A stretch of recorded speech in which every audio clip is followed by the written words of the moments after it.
وإلى حضرة النبي محمد صلى الله عليه وسلم الفاتحة. أعوذ بالله من الشيطان الرجيم. بسم الله الرحمن الرحيم. الحمد لله رب العالمين الرحمن الرحيم مالك يوم الدين إياك نعبد وإياك نستعين اهدنا الصراط المستقيم صراط الذين أنعمت عليهم غير المغضوب عليهم ولا الضالين. سبحان الله وبحمده سبحان الله العظيم أستغفر الله. سبحان الله وبحمده سبحان الله العظيم أستغفر الله. سبحان الله وبحمده سبحان الله العظيم أستغفر الله. بسم الله الرحمن الرحيم. الحمد لله رب العالمين وبه نستعين على أمور الدنيا والدين. والصلاة والسلام على أشرف الأنبياء والمرسلين وعلى آله وصحبه حق قدره ومقداره. أما بعد سبحانك لا علم لنا إلا ما علمتنا إنك أنت العليم الحكيم. رب اشرح لي صدري ويسر لي أمري واحلل عقدة من لساني يفقهوا قولي بجاه النبي والصحب والآل. السلام عليكم warahmatullahi ta'ala wabarakatuh. Alhamdulillah, segala puji bagi Allah subhanahu wa ta'ala yang selalu senantiasa memberikan nikmat-nikmatnya kepada kita, daripada nikmatul iman, nikmatul Islam, nikmat taufik, nikmat hidayah, nikmat sehat, nikmat afiat, serta nikmat kesempatan, sehingga alhamdulillah kita masih diperkenankan untuk bersama di masjid yang penuh barakah ini bersama-sama dalam melaksanakan perintah Allah Subhanahu wa taala, yaitu melaksanakan salat subuh secara berjamaah. Mudah-mudahan apa yang kita laksanakan tadi diterima oleh Allah Subhanahu wa taala, dan kita mengharap daripada apa yang dijanjikan oleh baginda Nabi Muhammad sallallahu alaihi wasallam, bagi siapa orang yang melaksanakan salat subuh berjamaah, maka dia akan mendapatkan kabar gembira nanti kelak di hari kiamat, dengan diberikan cahaya yang sempurna nanti kelak di hari kiamat, yang mana dengan cahaya itulah dia bisa dibimbing untuk sampai ke surganya Allah Subhanahu wa taala, dan dengan cahaya itulah dia bakal dikenal oleh baginda Nabi Muhammad sallallahu alaihi wasallam. Dan siapa yang dikenal oleh Nabi, maka dia pasti akan mendapatkan syafaat dari beliau. Mudah-mudahan kita mendapatkan daripada hal tersebut, amin ya rabbal alamin. Kemudian kita lanjutkan daripada kuliah subuh, salat subuh sampai menjelang waktu isyraq, dan kita isi dengan kajian-kajian yang istimewa, kajian-kajian yang penuh dengan ibadah, yaitu demi untuk menghidupkan antara daripada salat subuh sampai waktu isyraq. Ini merupakan keutamaan yang sangat istimewa, bahwasanya Rasulullah sallallahu alaihi wasallam telah menyatakan, burika ummati fi bukurika, umatku itu diberkahi di waktu pagi. Makanya kita di waktu pagi jangan tidur. Kapan ada yang tidur disunahkan untuk dibangunkan. Kenapa? Karena keberkahan itu Allah Subhanahu wa taala curahkan yang paling banyak, yaitu di waktu pagi. Makanya salat subuh dah kasih jamaah takdim, dah kasih jamaah takhir. Kenapa? Karena kita diperintahkan untuk bangun. Kita diperintahkan untuk apa? Untuk melaksanakan ibadah ketika kita bangun tidur tersebut, apa? Supaya kita meraih dan mendapatkan daripada keberkahan tersebut. Terlebih barang siapa yang dia salat subuh, kemudian dia melanjutkan aktivitas dia tersebut dengan ibadah sampailah dengan waktu salat isyraq, dan dia melaksanakan salat isyraq 2 rakaat, maka dia mendapatkan pahala haji, pahala ibadah umrah sempurna. Itulah yang dikatakan oleh baginda Nabi Muhammad sallallahu alaihi wasallam. Mudah-mudahan kita bisa mengamalkan itu dan istiqamah dalam hal tersebut, dan mudah-mudahan Allah jadikan kita juga semakin hari semakin bagus, semakin hari semakin cemerlang, semakin hari semakin barakah, semakin hari selalu mendapatkan petunjuk dari Allah Subhanahu wa taala. Terlebih sudah masuk di tahun yang baru ini. Mudah-mudahan di tahun baru ini kita jaga lembaran yang ada lembaran tahun ini, jangan sampai ada lembaran yang dikotori dengan noda-noda. Kita jaga semaksimal mungkin. kapan kena daripada noda hitam, maka cepat-cepat dibersihkan. Kalau baju no kotor, kalau langsung dibersihkan, insya Allah kotorannya cepat hilang. Tapi kalau kita biarkan lama-lama, maka susah untuk dihilangkan. Walaupun kita disabun, masih ada bekas. Jadi itulah lebaran daripada hati kita. Apa hati kita itu terus penuh dengan kotoran dosa, kotoran dengki, kotoran hasud, kotoran merasa diri lebih baik daripada yang lain, kotoran maksiat kepada Allah Subhanahu wa taala. Maka kalau setiap hari tidak kita bersihkan, maka hati tersebut semakin kotor. Tapi kalau setiap hari kita bersihkan, kita istighfar kepada Allah, kita taubat kepada Allah, maka hati tersebut walaupun kita abdul dhaif, hamba yang lemah ini dalam manusia, tapi selalu kita bertaubat kepada Allah Subhanahu wa taala. Mudah-mudahan di tahun ini Allah jaga hati kita sebagai bersih, penuh dengan ibadah, penuh dengan daripada ridhonya Allah Subhanahu wa taala, sampailah akhir hayat kita tidak ditutup kecuali dalam keadaan baik, keadaan husnul khotimah. Amin ya rabbal alamin. Masyaallah hadirin hadirat yang dimuliakan oleh Allah Subhanahu wa taala, bagaimana biasa kita mengupas sedikit demi sedikit pembahasan tentang masalah kajian ilmu fikih yang berkaitan dengan perilaku seorang mukallaf, orang yang baligh, orang yang aqil, sampailah kita memakai pembahasan tentang masalah jenazah. Pembahasan kemarin kita sudah bahas bagaimana etika kita, bagaimana perlakuan kita kepada orang yang sudah nazar. Wong lagi nazar, maka sudah selesai. Itu cara-caranya dia hadapkan ke mana, apa yang dibaca ke, apa yang harus kita laksanakan, maka sudah kita bahas. Kemudian masuk selanjutnya kapan dia sudah meninggal. Kemarin kapan dia sudah meninggal, sudah pasti meninggal. Kapan belum pasti, jangan disebal-sebal dulu. Ini meninggal belum pasti, baru kita pingsan sedikit, kita jumpa innalillahi wa inna ilaihi raji'un. Sang sini sudah jumpa, ulah soal, hidup lagi tau. Oh bingung wong ini, bingung dia, kenapa hidup lagi, mayat sebulan hidup lagi dia mati padahal belum mati. Kadang-kadang ada sebagian dia banyak di kitab itu, kamin hayyin dufin. Berapa banyak wong yang hidup itu dikubur. Kalau bahasanya dia namanya kalau pakai sakta, dia itu pingsan dengan hilangnya tersebut. Padahal belum mati, sampai waktu mati dunia kubur itu langsung. Makanya berapa banyak orang yang hidup dikubur. Makanya perlu dalam hal tersebut pastikan. Kalau kita tahu cara pastinya, alhamdulillah. Kalau kita tidak tahu, cari yang tahu, panggil dokter, panggil siapa. Benar dia apa tak? Kalau orang dulu baik kacau, kalau sini dia. Kalau kapan sini ada bekas apa nafas itu, oh berarti masih itu. Kalau pijak sini kadang-kadang tidak masih. Ada jalan, memang bukan di sini kadang-kadang tidak berjalan. Nah yang tahu itu, ya wong dalam bidang ya walhasil jangan kita cepat-cepat nyebarkan kabar tersebut kecuali kalau memang sudah pasti. Nah, ini dulu soalnya banyak kejadian dalam hal tersebut.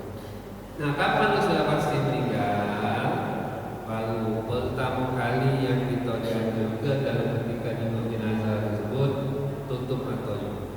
Jangan jadi. Soalnya mata biasanya kadang-kadang terbuka mayat itu.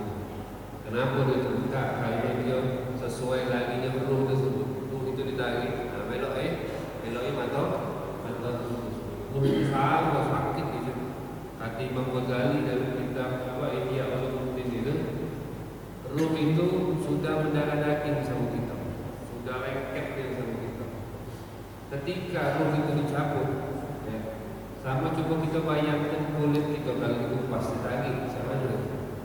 Itu kulit itu baru nempel kata Imam Ghazali, belum mendarah daging. Kalau ruh itu sudah mendarah daging, ditarik saking sakit di zaman itu. Itulah yang harus kita pikir. Cara supaya ketika ruh kita dicabut itu gampang. Makanya kalau mukmin amalnya baik, dia rasa kadang-kadang sampai senyum. Kenapa dia sakit? Karena kesakitan karena di depan mata dia itu pandangannya sudah lain lagi. Pandangannya apa? Sudah ada nikmat dari Allah, pandangan dia bakal ketemu wong yang baik, pandangan dia bakal ketemu surga. Makanya wong yang ketika sudah nazar yang di sama dia lain lagi. Bukan alam kita satu lagi sudah alam-alam yang lain, alam yang lain. Ketika dia nyinggung nikmat-nikmat tersebut, maka rasa sakit daripada sakaratul maut tidak masuk. Tidak masuk. Kenapa? Karena sudah berada di dalam keimanan. Nah, di sinilah setiap siapapun kapan dia sudah merasa kenikmatan, maka rasa sakit itu tidak bakal dia merasa. Inilah kita kecil penyelayangan. Penyelayangan dia hobi. Tidak tahu lagi paku apa selalu langsung sama dia. Tidak ada jalan. Ingatlah dalam surat Yusuf, ibu-ibu itu ketika dia lagi kumpas buah-buahan itu, ingat Nabi Yusuf lewat. Belum mau nikmat mahalah. Baca Ibnu Al-Lama itu ingat Nabi Yusuf saking nikmat itu tersebut, tangannya itu lupa dia motong buah-buah habis kena tangan dia kalau berdarah kalau tangan, tapi tidak akan sakit. Kenapa? Karena ada dalam suatu kenikmatan. Nabi Yusuf lewat itu, Nabi Yusuf bilang baru nangis kan? Baru lagi nangis kan? Kenapa? Karena sudah merasa kenikmatan. Kapan orang sudah merasa nikmat, maka rasa sakit, rasa lelah, rasa ini tidak ada lagi. Makanya kalau kita kalau dengar yai kita dulu, kalau dengar ulama-ulama kita dulu, mereka ibadah itu betul. Malam-malam ada 200 rakaat, ada yang lebih dari situ, ada yang kurang dari situ. Harinya berkali baik terus. Apa capek apa kalau kita pikirkan? Kalau pikirkan kita tidak capek apa mereka ya? Tidak sakit, tidak susah sampai ini. Wong kapan sudah ngerasa nikmat, sudah hilang dulu rasanya tersebut. Sama lagi tuh. Kalau makan sudah ngerasa ada hobi, ada kenal pantangan hilang dulu yang penting. Makan dulu masalah membuat itu belakangan. Itu wong yang hobi dalam sesuatu. Nah inilah ketika wong tersebut nazar biasanya ruh itu apa nama itu belok larinya ruhnya ini. Nah makanya biasa kita dianjurkan banyak kalau untuk apa mengeluarkan daripada apa digampangkan daripada apa keluarnya ruh tersebut. Salah satu doa Allahumma hawwin alaina fi sakaratil maut. Ya Allah gampangkanlah ya Allah ketika kami apa dalam keadaan nazar tadi.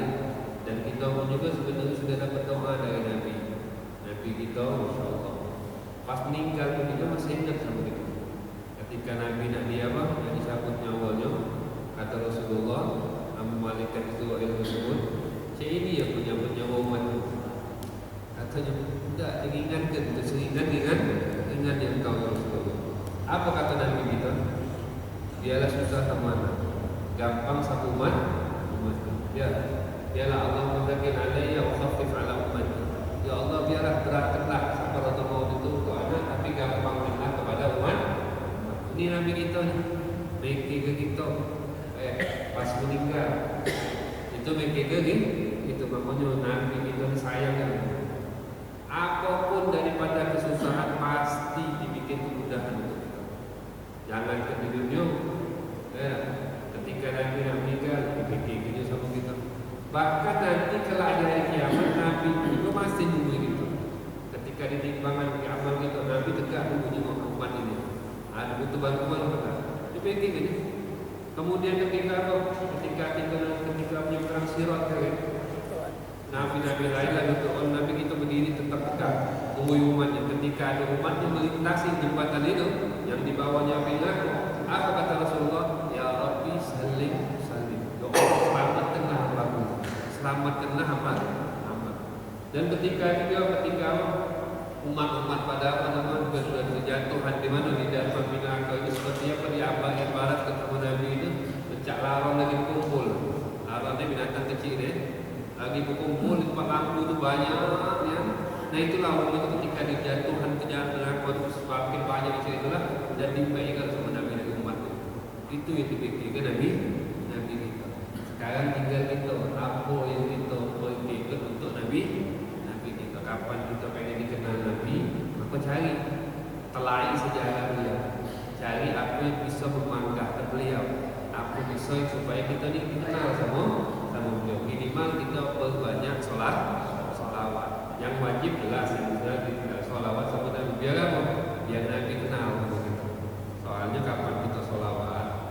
Sholawat itu Allah minta ada malaikat yang nyampe ke sholawat kita kepada Nabi langsung. Kata dalam suatu riwayat, rudda alaiha Allah balik lagi itu dan menjawab daripada salam sampai ke ya Rasulullah fulan bin fulan sama siapa malaikat jadi musholawat sama engkau hari ini 100 tiap hari ini fulan bin fulan 200 hari ini fulan bin fulan sholawat 300 kalau tiap hari itu Nabi dengar nama dia terus apa nanti oh si fulan bin fulan ya sholawat dia hari ini 200 300 1000 kapan nak kenal datang nama-nama itu dalam mimpi kalau antum mulai hebat datang sejarahnya ini suatu apa yang telah ditetapkan oleh Allah Subhanahu wa taala. Nah, termasuk yang gampang gitu nih purwardana kita.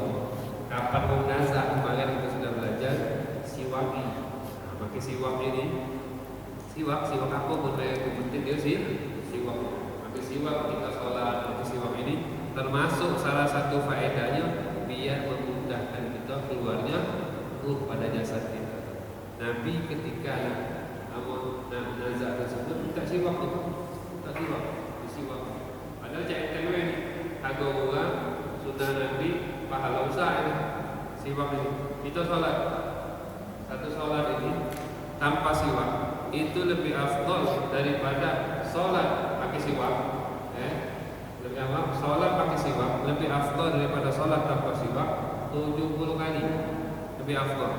Siwak, ayo, nak ayo apa itu salah? Nah, boleh gosok gigi boleh kalau kita kamu mandi niat saya niat siwak dapat pahala tapi kalau kita kosong baik ya tidak dapat pahala tapi sholat juga ketika kita nak masuk masjid nah ini dan ini dia disebutkan ada di dalam kitab karangan khusus faedah daripada faedah siwak ini apa lebih daripada 125 sampai 150an faedah di dunia faedah ketika kita nak meninggal dan faedahnya nanti di hari kiamat disebutkan dari berapa ada namanya ulama Alwi bin Muhammad al-Idrus dalam kitab alamnya tentang masalah siwak ini betul nak bersih jangan kita pakai celah belum langsung kantong nak dulu dicuci dan cuci terus kapan kita dah cuci kita pakai itu kantongnya bau namanya ujung-ujung jadi penyakit walaupun itu kita harus bersih dalam hal itu sama macam gosok gigi kita habis mati cuci kaki pakai tapi di sini ada apa karena Rasulullah SAW pernah mengatakan laula an asyqa ala ummati kalau anda tak bakal memberatkan umatku la amartuhum bisiwak inda kulli shalah maka aku bakal perintahkan umatku itu apa untuk menggunakan siwak setiap sholat ini faedahnya selain pahala sholat itu besar dan termasuk faedahnya menggampangkan ketika begitu keluar. Jadi satu pertama kali apa? Tutup mata pelan-pelan kan? Masih terbuka tutup lagi pelan-pelan pakai sholawat juga dapat. Nah, itu pertama. Kemudian syakul lahyaihi bi isabatin 'aridah. Kemudian apa? Ikat di sini ni mulut dia. Pakai tali biasanya ni Okey. Yang agak tebal lagi tali yang jangan tali nipis itu. Tali agak tebal. Ikat. Standar ikat jangan kencang dia. Standar biar apa? Biar mulut tidak terbuka. Jadi kalau mulut itu terbuka, apa dijinggok di kawasan mata tidak bagus. Maka tutup dia dah terbuka. Kemudian juga kalau dia terbuka, angin masuk. Kapan angin masuk, ininya mulai kamu. Nah ini bahaya jika pada sudah tertutup. Makanya kaki pada datang ditaruh itu besi gitu dia maka datang. Sudah, kemudian sudah diikat di sini ya.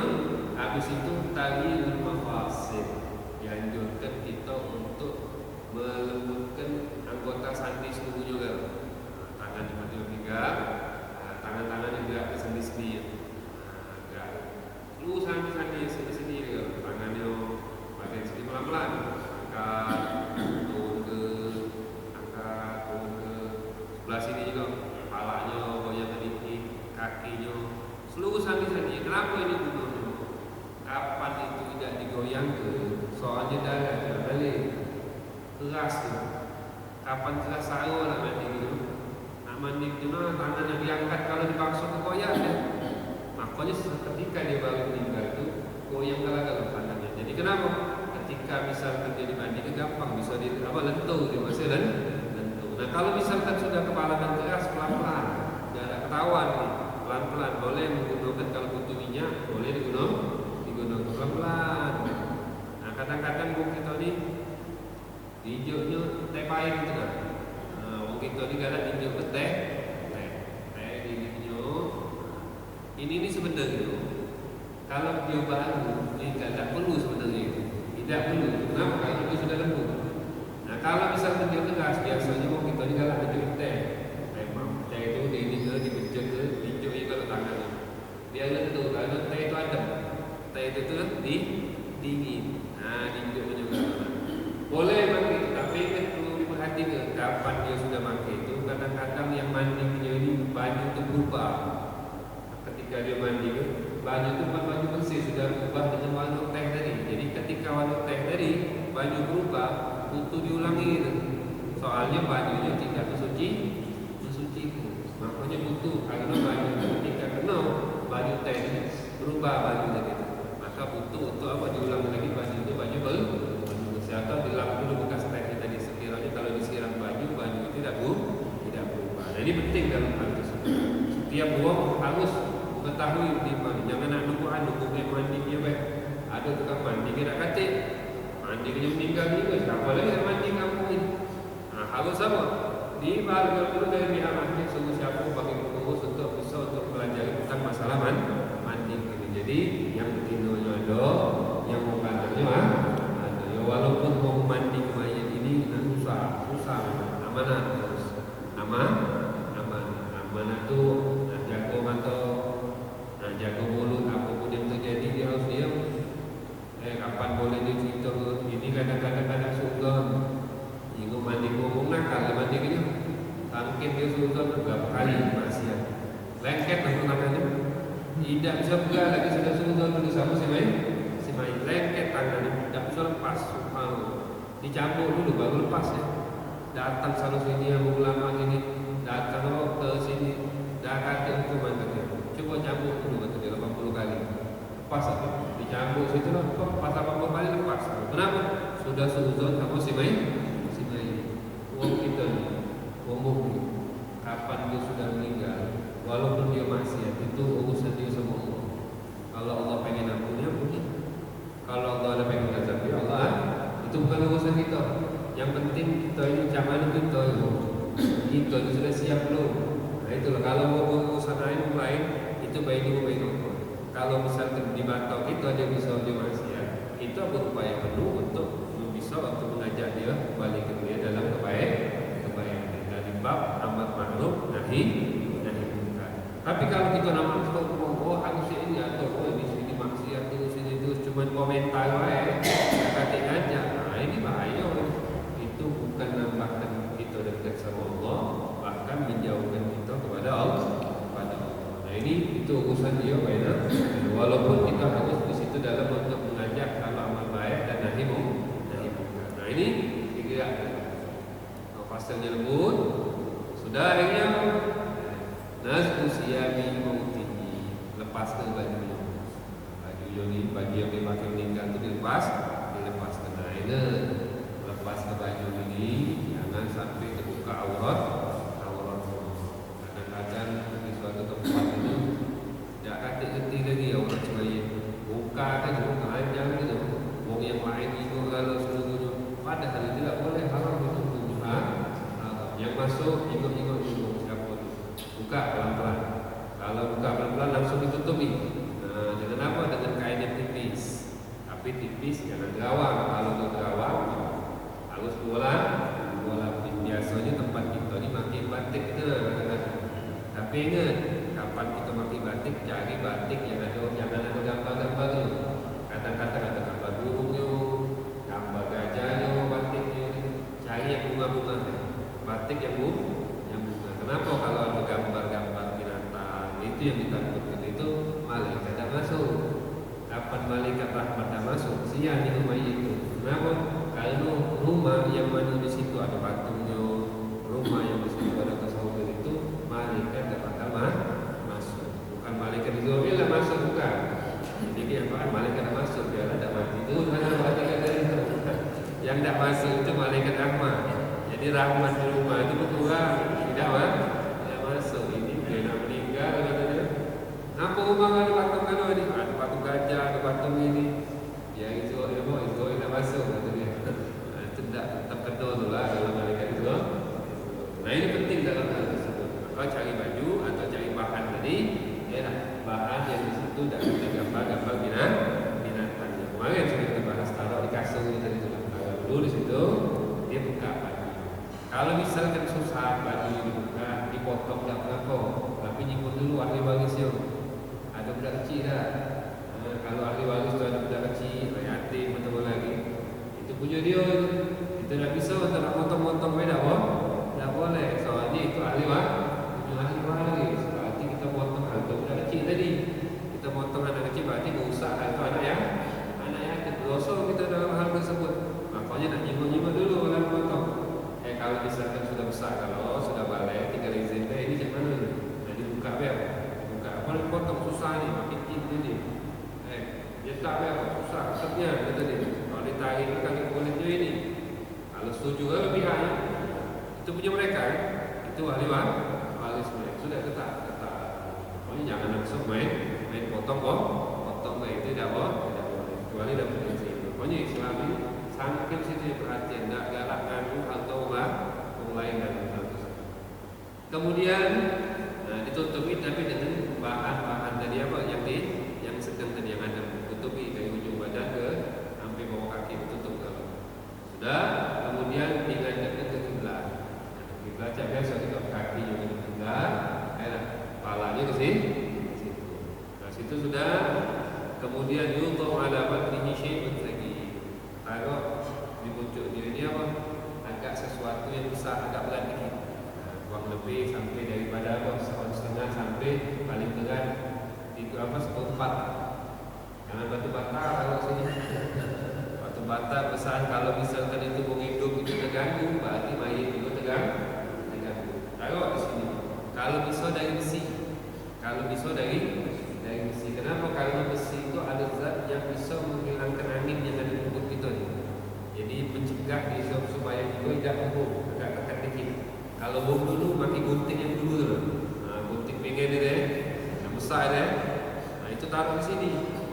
Wong kita ni jika apa dulu gunting, kalau dulu pakai gunting, sekarang pakai gunting tipis itu tak ada apa gunting tahu pun. Gunting dia nyinyut tu, tapi tidak tahu dah mananya. Kenapa nak tahu gunting besar itu? Dia tahu tu pakai gunting. Sekarang gunting plastik ni, tahu ada, tak ada faedahnya tu. Kenapa? Wong dulu pakai gunting, ada juga pakai gunting. Benda pakai gunting, tapi gunting lain. Yang dimaksud sini bukan guntingnya. Yang penting di situ besi yang agak berat. Ya kurang lebih beratnya umur sampai 1/4 tahun di sini. Apapun itu terserah. Kalau nak selain besi juga boleh. Tapi yang lebih bagusnya besi. Nah, ditaruh di situ. Biar apa? Biar umur tersebut tidak full. Soalnya besi itu bisa mengandung lagi apa? Angin yang ada di dalam tubuh kita. Nah kemudian tangannya taruh di sini. Tangannya seperti dalam keadaan dalam keadaan ini kan tak mampu dia lepas. Ikan pakai tali, tapi sedang jangan terlalu kuat dalam hal tersebut. Jadi dia apa yang diajukan. Kemudian sudah selesai dalam diri, kemudian baru di doa wa doa lil mayyit. Doa telah dalam sudah rapi dia kalau tahu doa ada yang maju yasin, doa apa ya? Yasin ada yang maju ini oleh Rasulullah sallallahu alaihi wasallam. Kapan jaga dulu juga, kapan ayat tersebut dikubur, apalagi sebelum ini doa di kepalanya baca Fatihah, di kakinya baca daripada akhir surah Al-Baqarah. Kita didoakan dianjurkan untuk ketika dia meninggal ini doakan kata Allah Subhanahu wa taala walladzina ja'u min ba'dihim. Kemudian datang omongan orang yang telah datang setelah daripada zaman sahabat, setelah daripada zaman ini yaquluna alladzina amanu wa alladzina ja'u min ba'dihim. Termasuk datang orangnya mengukul fi iman dan di hati dalam ada keiman. Yaquluna mereka berkata Rabbana ighfir lana wa li ikhwanina alladzina sabaquna bil iman. Ya Allah ampunilah kami untuk juga saudara kami yang telah mendahului kami dalam keiman. Doa itu kita di dalam Al-Quran. Kita ketika kita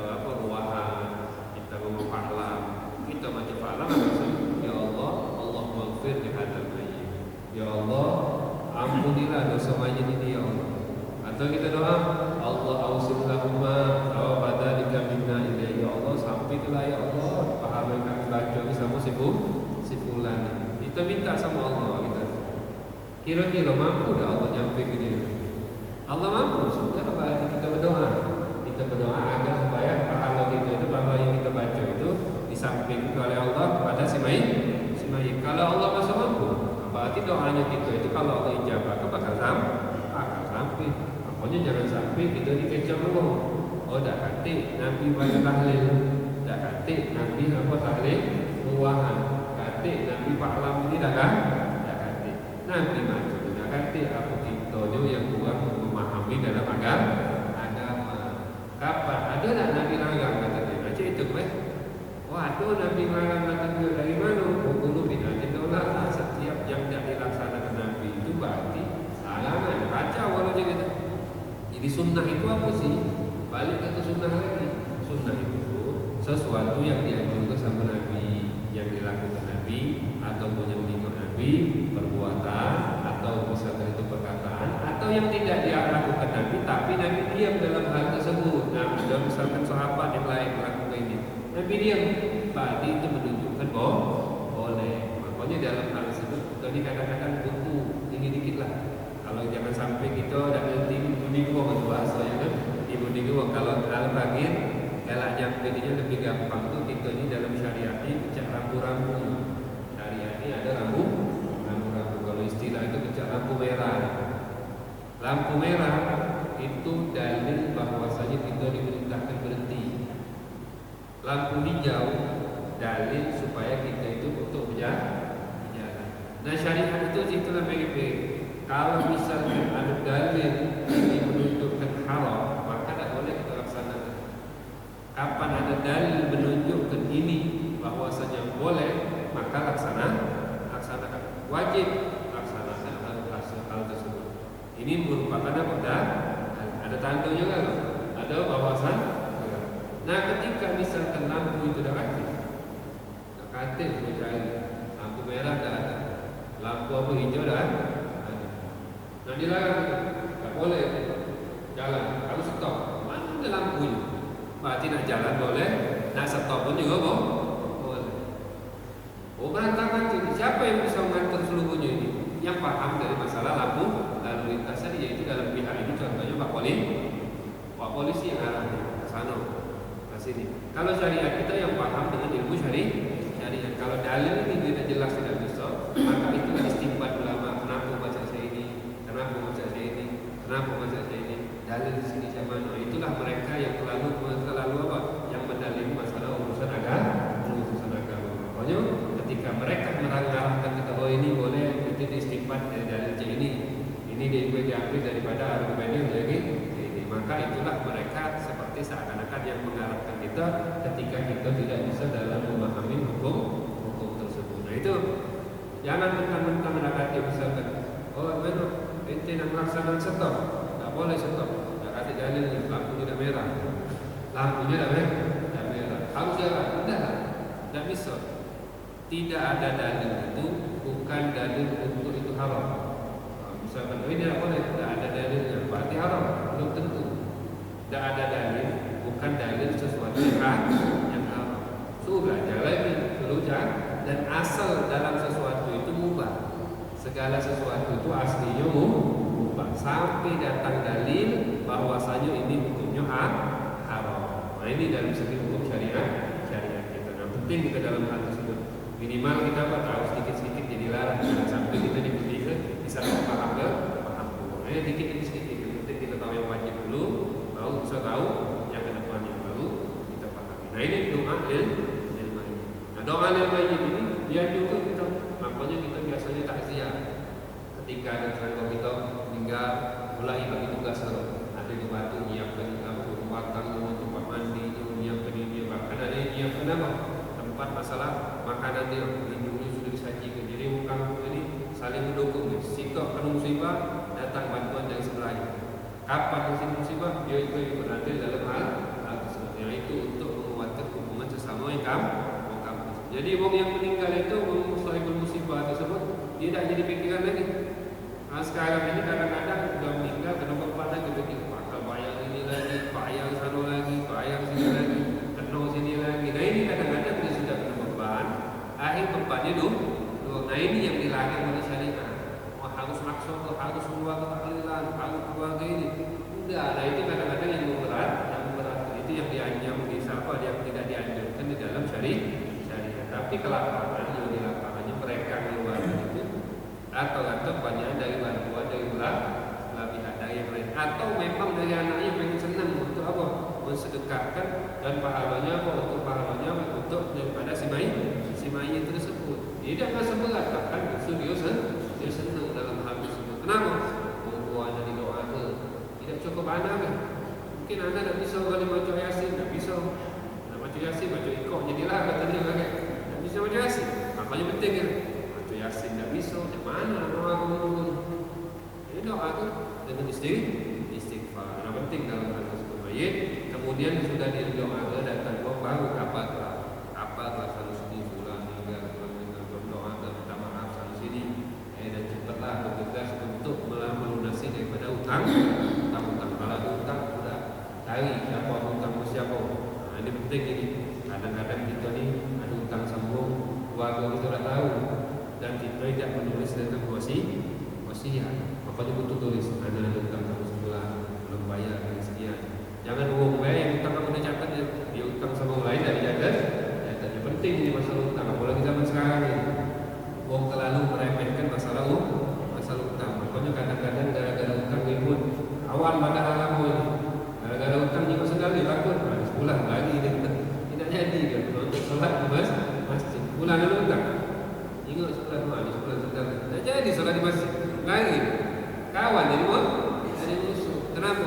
Karena tidak ada amanat dalam melaksanakan utang tersebut. Kenapa?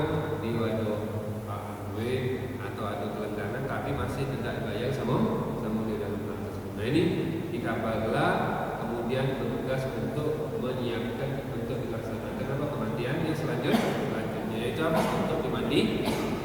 Siapa yang dimandikan ini? Yang wajib dimandikan ini? Yang wajib dimandikan ini ada hukum. Kalau rata-rata kita itu wajib kalau dimandikan. Jadi hukumnya ini gitu. Ada orang yang bukan syahid, ada orang syahid, sikap lagi jadi. Nah, jadi itu yang keguguran ini, meninggal sudah dalam keadaan mati. Kalau yang syahid, satu yang syahid ini meninggal dalam keadaan syahid. Syahid ini ada dua. Ada syahid dunia, ada syahid akhirat. Atau dua-duanya syahid dunia akhirat. Nah, orang yang syahid dunia, siapa itu syahid dunia ini? Orang yang meninggal dalam peperangan melawan musuh Islam. Orang Israel. Orang meninggal kan? Berarti meninggal dalam keadaan syahid. Lagi pulang meninggal, bukan lagi di rumah dihukum. Kalau di rumah dihukum, bukan syahid dunia namanya. Bukan syahid dunia, dia lagi pulang. Maka sudah jalan pulang, kedua mati dalam pulang, itu namanya syahid dunia. Kalau tujuan niatnya bagus, berarti syahid dunia dan syahid akhir. Di dunia dia hukum secara syahid. Kenapa orang syahid itu meninggal tidak boleh dimandikan? Kenapa tidak boleh dimandikan? Karena ketika dia meninggal dia akan bakal dibangkitkan dengan darah-darah yang ada di badan dia tersebut. Kenapa tidak disolatkan? Nyolatkan mayat itu dia diampuni doa malah itu. Allahumma ighfir lahu warhamhu. Tidak boleh doa ke mayat. Itu nyolat itu lagi doa kan? Allahumma ighfir lahu. Wong yang syahid sudah diampuni kan? Dosa tidak perlu untuk disolat lagi. Dan dia juga belum dimandikan. Maka dia bakal dibangkitkan dengan darah-darah yang syahid nanti di hari kiamat dalam hal tersebut. Itu namanya syahidun. Ada juga namanya syahid akhirat. Apa itu syahid akhirat? Dia di dunia hukumnya secara biasa, bukan syahid. Tapi di akhirat diikut sertakan sama rombongan yang meninggal dalam keadaan syahid. Banyak ini meninggal dalam menuntut ilmu, lagi masjid, kepleset meninggal, syahid, meninggal tabrakan, meninggal tenggelam, meninggal lagi melahirkan, meninggal dari batu sama laki dan banyak di dalam hal meninggal sakit perut, meninggal sakit mah itu dapat apa? Syahid daripada hari kiamat. Maka dia meninggal, maka dihukumi seperti orang biasa, tapi nanti di hari kiamat dia bakal mendapatkan pahala seperti pahala orang meninggal dalam keadaan syahid. Banyak ini memuja masjid dan lain sebagainya dalam hal itu ada babnya bab khusus. Itu yang pertama. Yang kedua, ada juga namanya syahid dunia tadi kan. Ada syahid apa dunia akhirat. Apa yang syahid dunia syahid akhirat? Wong yang berperang tapi tujuannya lillahi ta'ala untuk menegakkan agama. Itu namanya syahid dunia akhirat. Ada cuma sekedar syahid dunia dia dihukumi seperti syahid dunia tidak dibanding, tetapi di akhirat urusan sama Allah itu. Siapa itu wong yang berperang tujuannya biar dapat harta. Tujuannya bukan kerana Allah. Dia pulang hukumi secara hukum syahid, tapi pahalanya masalah akhirat urusannya sama Allah Subhanahu wa ta'ala. Nah ini yang hukum syahid. Yang kedua yaitu masalah wong yang biasa bukan syahid. Nah kita meninggal ya, itu biasa hukumnya berarti dia wajib dimandikan, wajib dikafani, wajib disolatkan, wajib dikubur. Ini wong yang biasa standar. Kalau wong syahid dunia tadi cuma wajib dikafani dan wajib kuburkan. Dimandikan tidak boleh, disolatkan pun juga tidak boleh. Ini yang kedua. Yang ketiga jadi ini udah meninggal, kadang-kadang sudah berbentuk, kadang-kadang sempat hidup meninggal, kadang-kadang sudah lahir meninggal, kadang-kadang belum berbentuk. Sama ini hukumnya budak kecil ini. Budak kecil ini dibagi menjadi 3.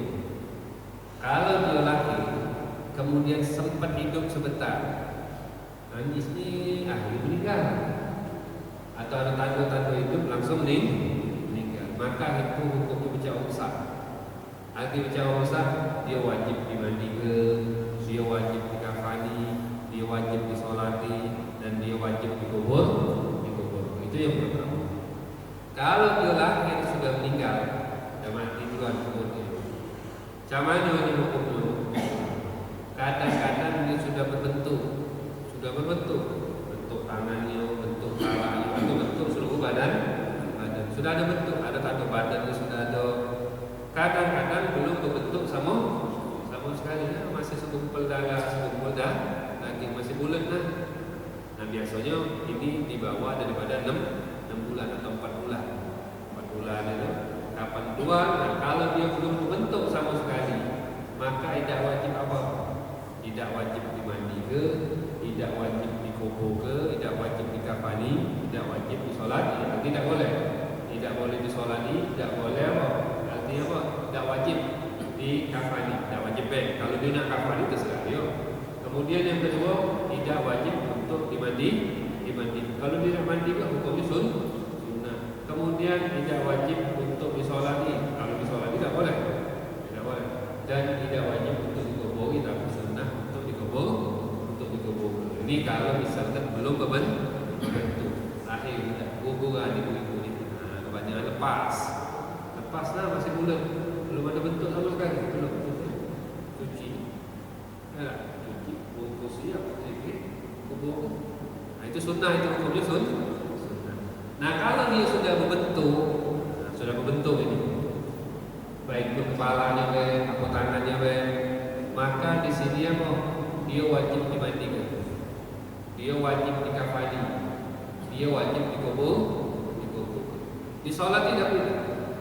Nah, kapan dia di bawah 6 bulan umurnya, maka tidak boleh untuk disolat. Jadi kalau misalkan dia di bawah 6 bulan keluar dia, kemudian apa sudah ada bentuknya, dia wajib dimandikan, wajib dikafani, wajib disolatkan, famna solat, dan tidak boleh untuk disolat. Kalau dia lepas dari tamat 6 bulan ke maka dia wajib untuk dimandikan, wajib dikafani, wajib dikuburi. Disolat yang tidak? Ada 2 pendapat ulama. Nak solat boleh, tidak wajib juga Jadi ringkasannya, apa hukum janin?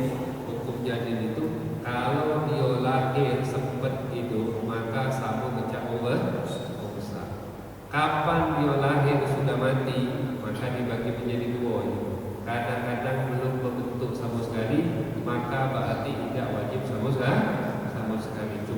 disunahkan untuk dikubur ke, untuk dimandi ke, untuk dikafani.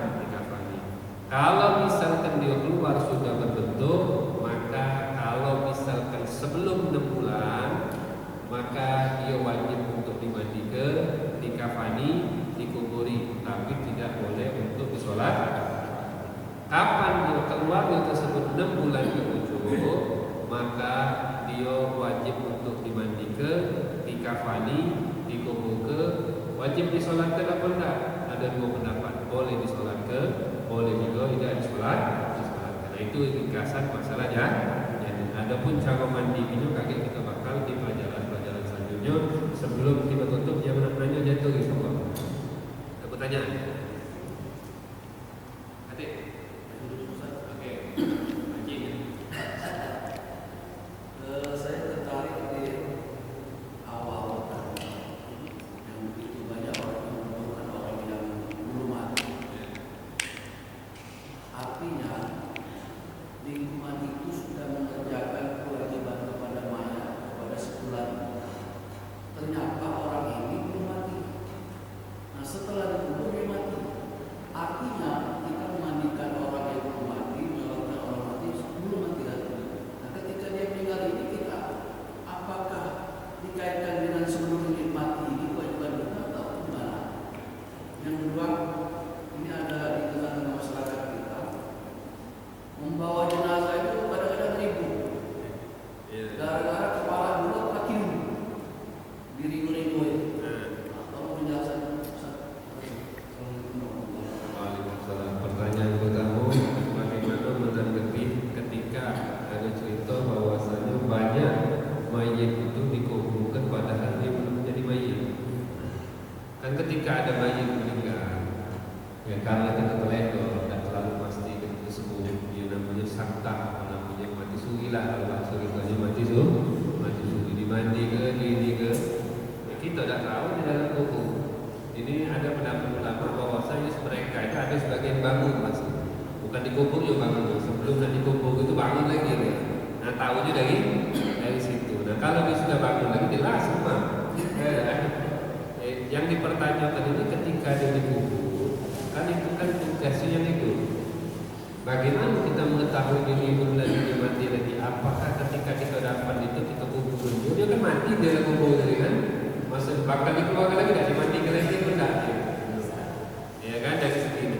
Nah dalam segi ini, ketika kita juga dia mati, walaupun keteredoran dari kita, ya kita menghukumi dia mati. Kita tidak tahu dia hidup lagi pun tidak di dalam tersebut. Jadi sudah selagi kita tidak tahu dia hidup lagi, ya berarti kita menghukumi dia dalam keadaan mati. Nah tapi yang perlu dipelajari tadi, jangan sampai kita teledor lagi. Soalnya berapa banyak ketika sudah masuk di dalam kumpulan itu bergerak dia baru bergerak. Nah ini kalau ditembuskan tadi akan mati di dalam hal tersebut. Nah ini tidak tahu kan kalau misalkan dia sudah dikubur, tapi kalau dia dikubur, ini berapa banyak pengalaman itu mengingatkan bahwasanya jangan gampang-gampang langsung menghukumi mati kecuali dengan ilmu. Nah, itu yang pertama. Nah kemudian yang kedua, pertanyaan bahwa mayit mungkin tidak berdoa. Adalah sebut, apalagi wong itu dikiai, apalagi wong itu sesepuh sini, apalagi wong itu baik, masya Allah, oh biasa itu dalam hal tersebut. Pertama kali ya bawa itu pengen berkah, kalau pengen ikut andil, kapan kita bawa wong kaki kita dibawa wong ibu, kapan kita andil jenazah, bawa jenazah, kakek pikir kalau kita meninggal, jalan bawa kita. Soalnya itu hukum agama lah. Kalau kita lakukan kedua, insya Allah biasanya praktek di lapangan ini gitu. Biasa juga, istilahnya wong baik pasti baik, wong jahat belum tentu baik. Itu dalam hal tersebut. Walaupun dalam hal tersebut kita ada bawa mayit itu kakinya dulu, apa kepalanya dulu. Dari segi hukum kesengajaan bawa dulu kepalanya atau nama bawa dulu kaki, cuma kata-kata dari segi itu kalau nama mayit itu kepalanya di depan. Nah, biasanya dari pembahasan ulama itu kalau misalkan mayit itu sudah balik, maka disunahkan yang mawar ini atau jamaah ini di depan depan dulu, jenazahnya di belakang. Kenapa? Dia seakan-akan yang depan ini memintakan syafaat untuk si mayit berdoa. Itu kalau misalkan mayit itu sudah balik. Tapi kalau mayit belum balik, dia mayit belum depan. Kalau udah kecil ini maka bawa kita memberikan kita manfaat.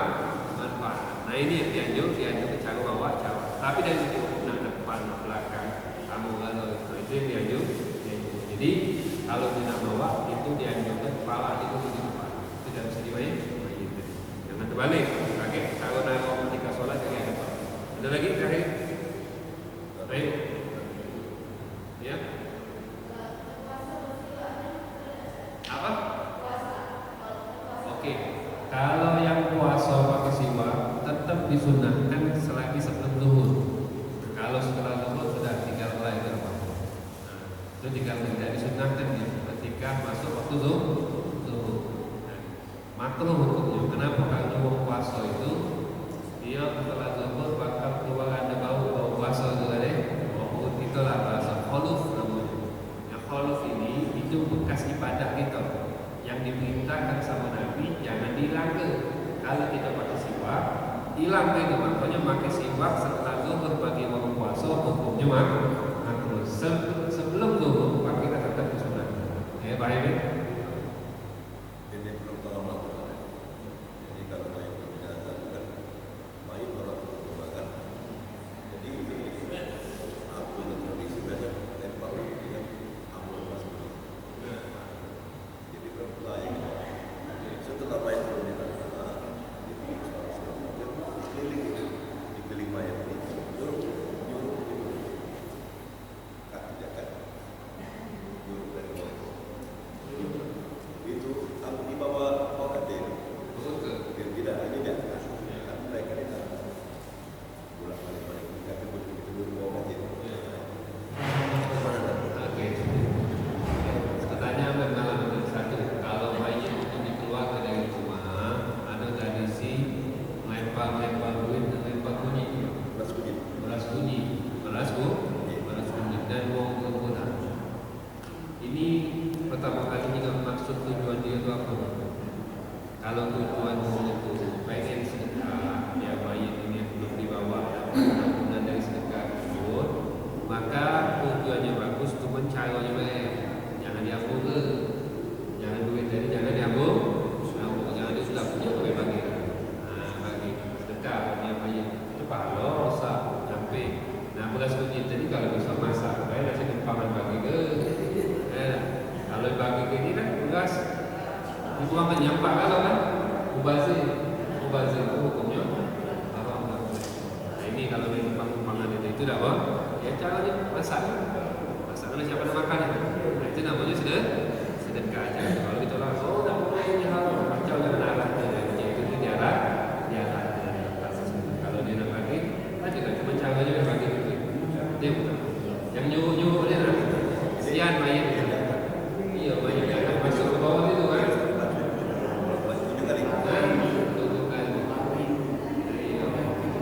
Kalau bisa kakek mayat kita begitu. Kalau ada mayat, yang ada itu mayat itu posisi mayat ketika mayat apa di kuburan ini posisi mayat taruh di sini. Nah taruh di sini, pak kaki baru masuk ke. Oke, kapal di kubur itu tarik lah. Misalnya betul-betul di kapal dalam hal tersebut. Artinya kita membahas kalau dia melaksanakan sesuatu apa itu hukumnya. Kalau dia itu nyambung dengan ibadah dan tidak meniru kafir, artinya tidak dosa. Itu betul biasa, kenapa tidak dosa? Kecuali kalau dia meyakini bahwa ini merupakan suatu ibadah atau ini yang dia tiru pecahnya kelompok yang tidak boleh ditiru, maka itu baru tidak boleh. Kalau misalnya tidak hati kita tinggal bebas, kalau ketiga orang bersama. Nah mungkin inilah yang bisa kami sampaikan. Mudah-mudahan nanti kita manfaat dan pada selanjutnya insyaallah kita akan bersama. Mudah-mudahan memberkahi hidup kita. Allah berikan kita sehat, afiat, panjang umur dan selalu dalam taat kepada Allah Subhanahu wa taala. Dan Allah jadikan tahun ini insyaallah lebih hebat daripada tahun kemarin dan menjadikan aktivitas kita semakin diberkahi oleh Allah Subhanahu wa taala. Amin ya rabbal alamin.